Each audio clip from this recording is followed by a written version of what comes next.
കേരള സർക്കാരിന്റെ 100 ദിന കർമ്മ പരിപാടിയുടെ ഭാഗമായി മൂന്നാറിൽ ഡിവിഷൻ തല വനം അദാലത്ത് നടന്നു.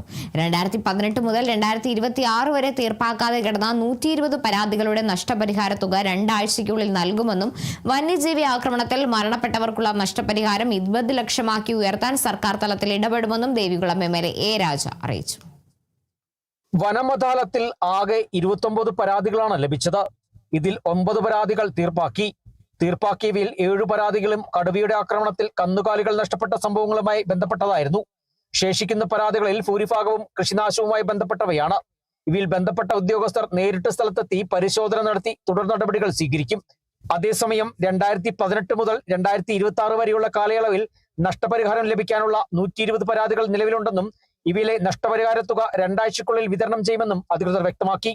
കേരള സർക്കാരിന്റെ 100 ദിന കർമ്മ പരിപാടിയുടെ ഭാഗമായി മൂന്നാറിൽ നടന്ന ഡിവിഷൻ തല വന അദാലത്തിന്റെ ഉദ്ഘാടനം ദേവികുളം MLA F. രാജ നിർവഹിച്ചു. വന്യജീവി ആക്രമണത്തിൽ മരണപ്പെടുന്നവർക്കുള്ള നഷ്ടപരിഹാരം നിലവിലെ 10 ലക്ഷം രൂപയിൽ നിന്ന് 20 ലക്ഷം രൂപയാക്കി ഉയർത്താൻ സർക്കാർ തലത്തിൽ ഇടപെടുമെന്നും MLA വ്യക്തമാക്കി. മറയൂർ ചിന്നാർ റോഡിന്റെ വീതിക്കുറവുമായി ബന്ധപ്പെട്ട വിഷയത്തിലും നടപടി സ്വീകരിക്കുമെന്നും അദ്ദേഹം പറഞ്ഞു.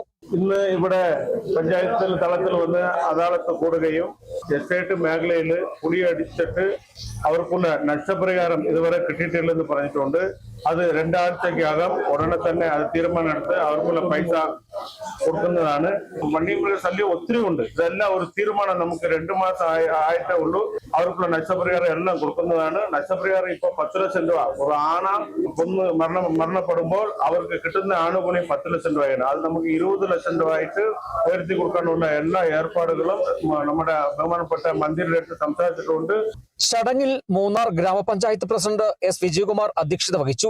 CCF Vinod D, Devikulam sub collector VM Arya, Munnar DFO Saju Varghese, Devikulam taluk legal service committee പ്രതിനിധി അഡ്വക്കേറ്റ് മായ S, വിവിധ ഗ്രാമപഞ്ചായത്ത് പ്രസിഡന്റുമാർ, ജനപ്രതിനിധികൾ, ഉദ്യോഗസ്ഥർ എന്നിവർ ചടങ്ങിൽ പങ്കെടുത്തു.